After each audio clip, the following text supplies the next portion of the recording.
So I'm going to be making myself something quick for lunch. It's been a really busy morning and I have to head out again shortly to take the kids to pantomime practice. I know it's the wrong time of year, but this is just how they do it in Ramelton. They do it well after Christmas. For me, panto is always a before Christmas thing, but anyway, it's how they roll here. So I'm going to start off with a cold pan, and I'm going to put in some finely diced chorizo in here, and then I'll just turn that on to a kind of medium heat.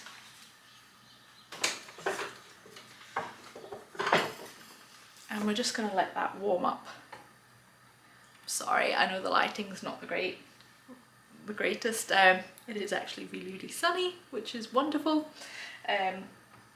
But yeah, it's not the greatest for filming in. But we shall crack on anyway. I've just got a really shallow crepe pan here. My other pan is in the dishwasher, but that's fine. Because I don't need a huge pan for what I'm making. And this is just something that I'm throwing together and should be really quick and simple, and I'm hoping delicious and nutritious while we're at it.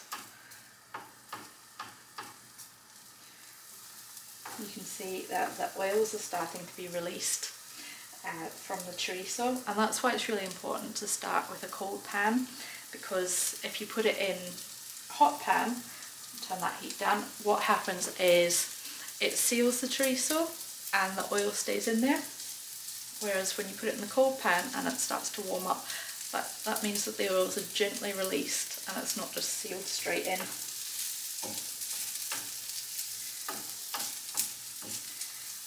Okay, we're ready for some more stuff. I'm not going to spread this out too much. I'm going to get some feta cubes because feta is just delicious. And we don't need too much, but we do want some. There's a little bit of olive oil in here too, which is always good. Mix that up. We want some pickled wild garlic buds, because you can never have too much garlic. You don't need, well, that being said, we don't want too many.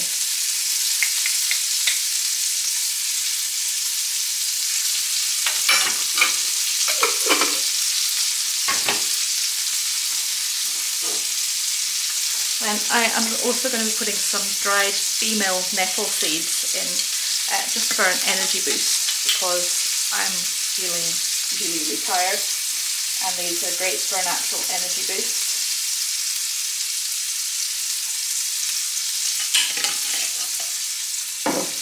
Last but by no means least, I'm going to take some of my sourdough starter and just pour this over the top, and it's going to act like a flatbread basically. So I'm just going to pour this over the top. I'm just going to coat it.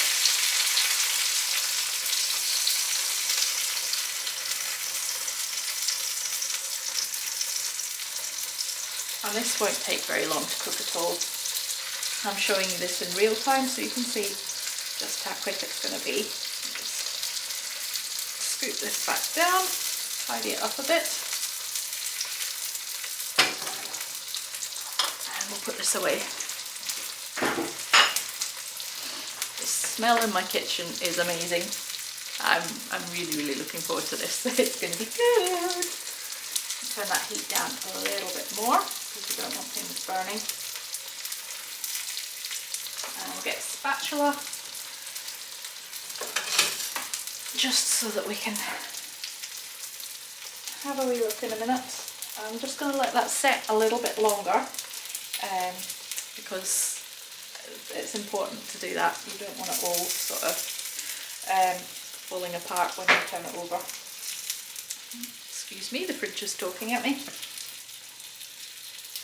Oh, see that fridge? Since the power went off during the storm, it's locked itself and I can't change the temperature on it, and it's set ever so slightly too high for my liking. So any clever people out there who know how to unlock a fridge, answers on a postcard please.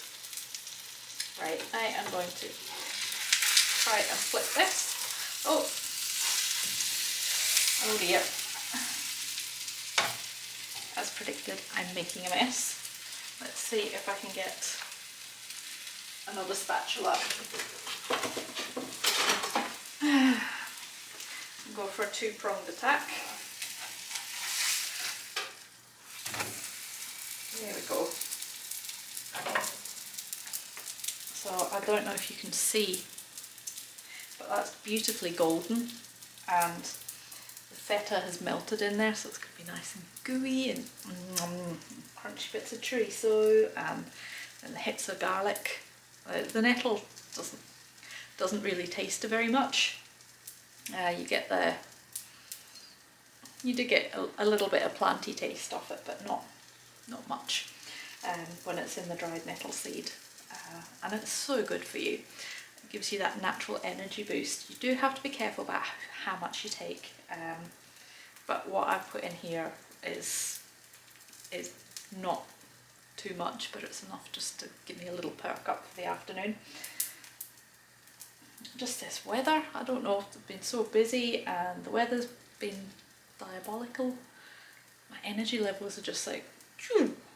So I'm trying to do things that are helping me to feel better. I don't know, what kind of things do you do when your energy levels are dipped? I'm trying not to have too much coffee because it's just not good for me. It's not good for my insides, it's not good for my head. So I'm trying to stick to just having 1 or 2 cups of coffee in the morning and then going on to herbal tea or maybe the odd hot chocolate in the afternoon. I'm craving hot drinks at the moment. I have been feeling quite cold, so I don't know whether it's a virus or what's going on. But yeah, that's just what I've been doing the last week or so. Let's see. I think we're nearly done. I am so looking forward to this, I'm not gonna lie. Have a look and see under here. Almost. I might serve this with a drizzle of honey. I really should get some hot honey on the go because I think that would be really nice, and maybe a little bit of sauerkraut. Decisions. Yeah, I think some sauerkraut, it will be good for my stomach, and then a little drizzle of honey, and this is just going to be divine. So I'm going to call that done. I think we're ready.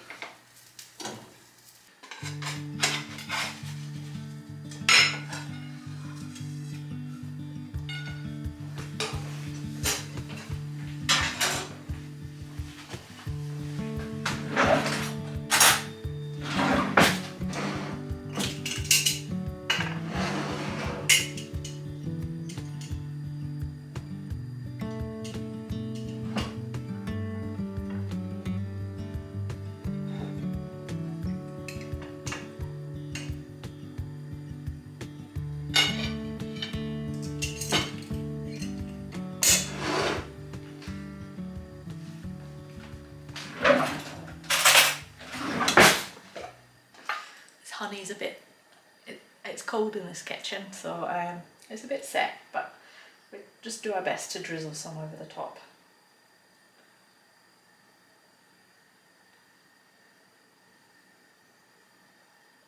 There we go.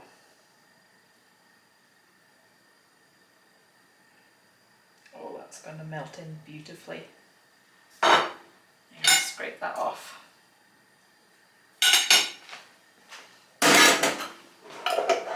Let's have a taste. I am really looking forward to this.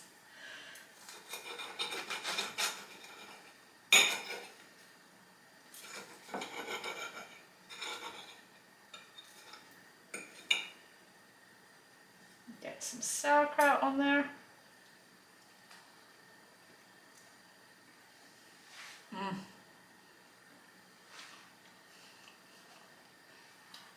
That is so good, even if I do say so myself. I'm gonna go and finish my lunch before I have to pick children up. I'm gonna go finish my lunch before I have to pick children up. But we shall return for making dinner this evening. I'm back. We've done panto practice, homework is done, and it is now time to make dinner. So I'm gonna crack on and get some potato wedges made.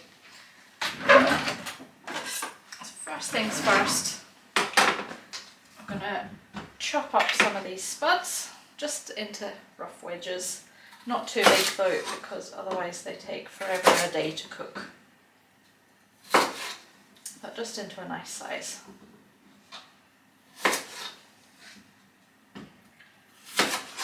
Now, I actually prefer potato wedges to chips. I don't know, there's just something quite nice about them. I tend to season them with lemon pepper, but you can make up any seasoning mix you want.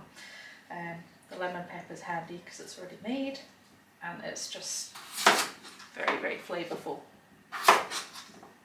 But you do the flavours that you enjoy. I won't go overboard because I want some of the little ones to eat these. I can be a wee bit heavy-handed with it sometimes when it's just David and I. But with the kids, you know, build them up slowly to it.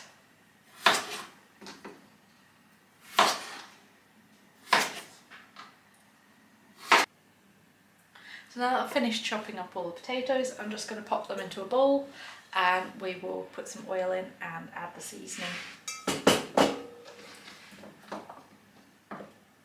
Now, some people I know use the Ziploc plastic bags, and I have done that in the past, still do it, but I'm trying to create a bit less waste. So I pop these into a bowl. These just fit. So decent amount of olive oil to make sure that they get coated, and then lemon pepper seasoning. I've tried a few different brands. I find this one, the Tropical Sun brand, is one of the nicer ones. I've had some other ones that I've got off of Amazon, and they just don't cut the mustard for me. It's a personal thing, and I know I'm a fussy git, but you know, it's just the way I am. So put a reasonable amount in there. Don't inhale when you're pouring that out, by the way. The pepper will go for your lungs. I'll just get a spoon and give this a good mix. You could get your hands in there, but because it's winter time and washing my hands a lot in the winter means that they crack, so I do things to try and avoid washing my hands constantly. And yes, I do put the hand salve on, and it makes a huge difference, but just anything to stop my hands from being sore and cracking. So that's well enough mixed. Now, I've got a large baking tray that I've lined with baking parchment. I know I was saying that I'm trying to cut down on waste, but this just makes my life a lot easier. It makes the cleanup a lot easier for me, and it also means that these don't get stuck to the baking sheet, because wedges are notorious for getting stuck and are an absolute bugger to get off. So I would recommend using baking parchment. Oh, there's a great big lump of seasoning there. Just spread these out.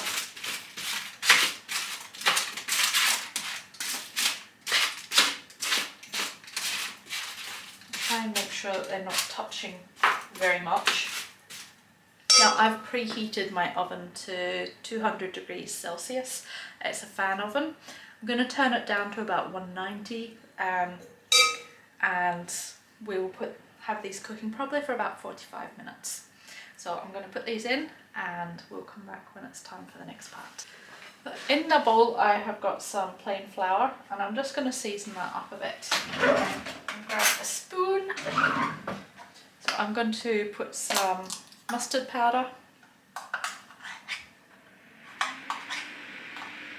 about 3/4 of a teaspoon. You have to excuse the fan in my oven, it's just kicked in there, that's what's going on in the background. And we'll put some garlic granules.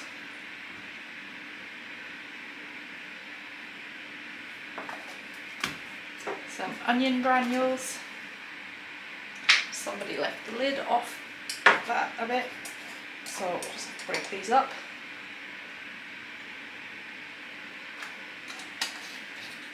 A good sprinkling of salt, because we want this flour to be well seasoned.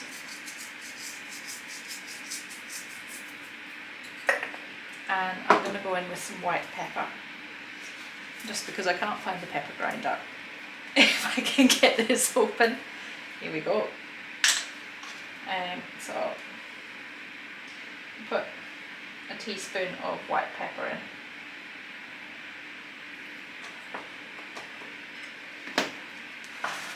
Oof, you can really smell that. And we're just going to stir this all through and make sure it's well mixed.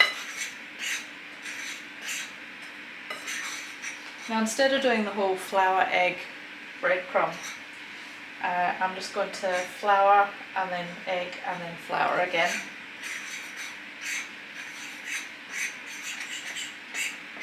That's nice and mixed. So next thing's next, we will whip the eggs.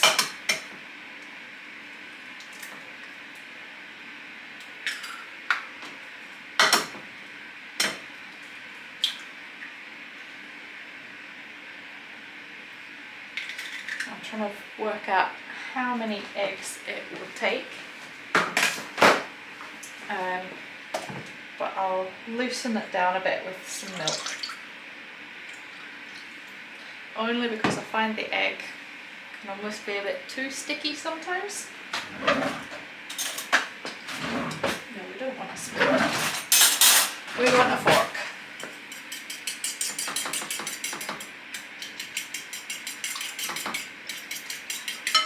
Now you could absolutely use just plain milk, you could use buttermilk if you wanted to, or plain eggs, that's absolutely fine.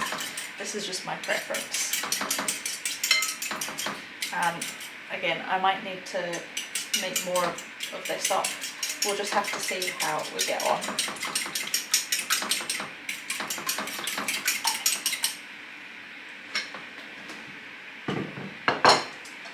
So I have got some pollock fillets.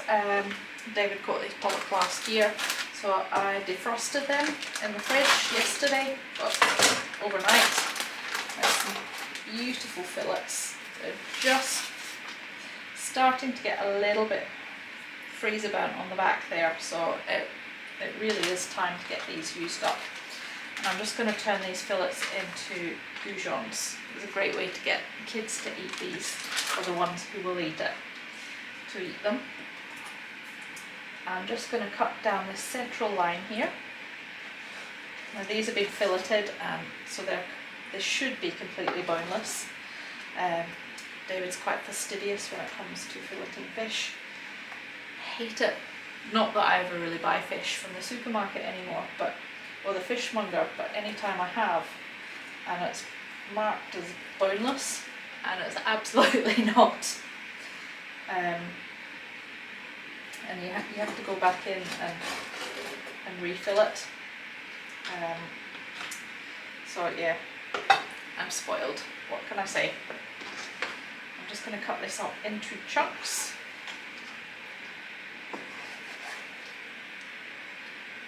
Oh, that's a nice meaty chunk there. It doesn't take much of this to fill you up. I know you think, oh, there's not much there. But they really are quite filling.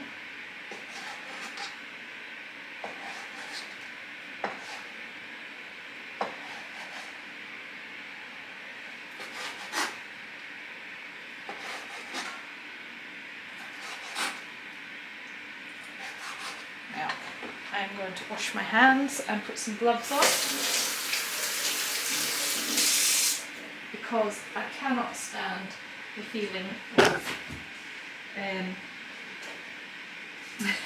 that club finger thing that happens when you're dredging. I just, ugh. It's one of those things that gives me the ick. And it saves me hand washing again. Get my hands into these. These are small. And they're just, there we go.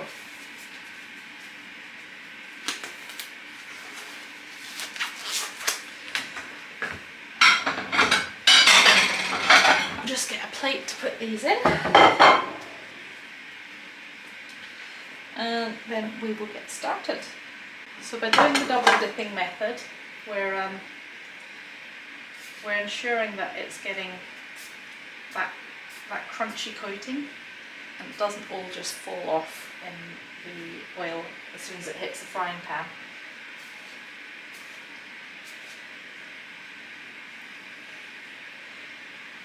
I'm just going to make sure it all gets covered and you get sort of that batter effect too.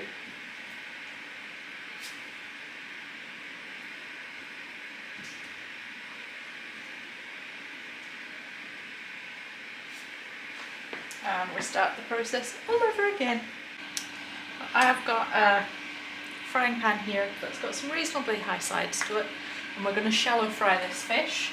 I'm going to put in some sunflower oil, because olive oil is no good for frying like this.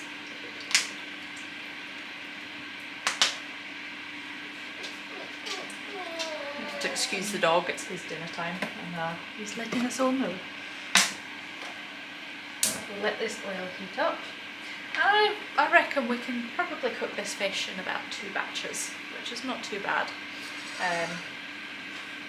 You know, sometimes it can feel a bit monotonous when you're doing things in batches like this. So we will see how we get on. And just let this oil heat up now. I reckon this oil is probably hot enough now. So I'm going to go ahead and put one of these bits of fish in. Maybe not quite, but it will be hot enough shortly, so we'll just leave that in there and it'll be fine.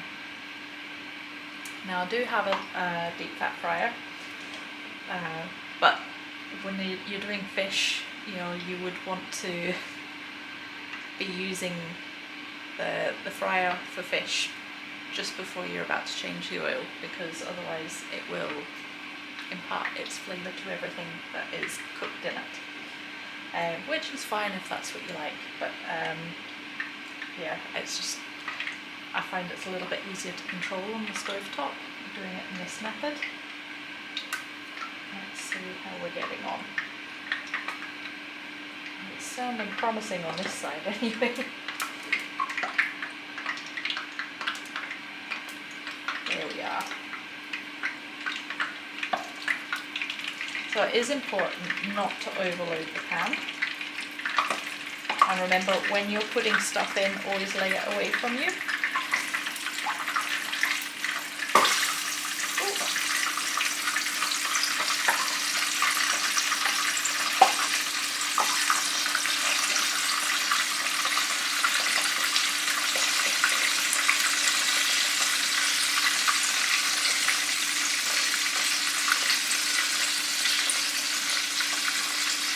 I'm going to leave it at that so we don't overload the pan, and come back when it's time to flip over. I reckon that this fish is ready to turn over now, so I'm going to go in and just gently flip it. You can see it's that lovely golden colour, which is what we're after. It really doesn't take long, it's only a couple of minutes on each side.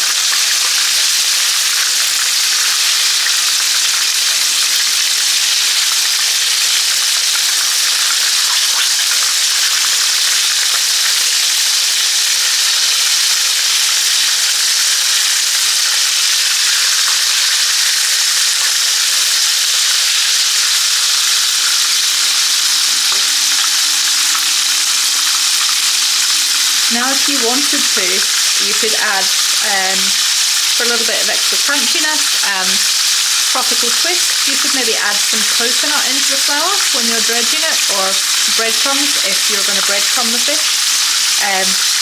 It's entirely up to yourself, but I have done it with the coconut before and it was really, really lovely.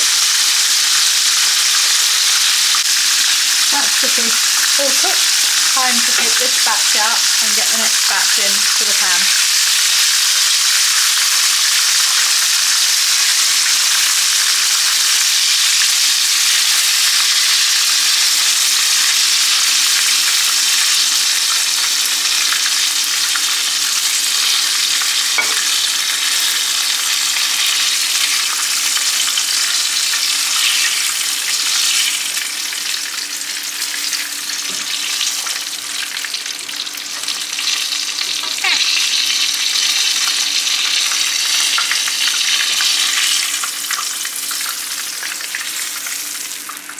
That is lovely and crispy, that coating that's on there. We're just going to give this a second to come back up to temperature. It's quite important that you let the oil do that. It doesn't take very long. But I think I'm just going to call it and start putting this fish in because I've got hungry troops looking at me longingly.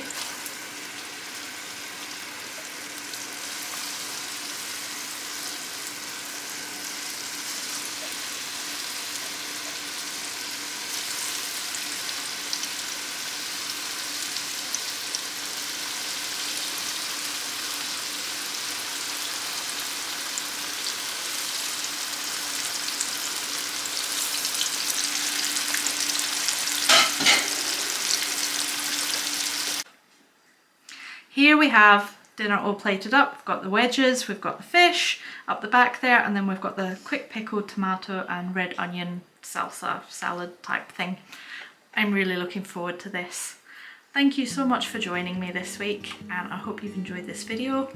I release a new video every single Thursday, so if this is something you've enjoyed or you know somebody who would enjoy this content, then please hit that subscribe button and the like button so that you get notified when new videos are released, and share with anyone who you think would be interested. So until next time, my lovelies, take care.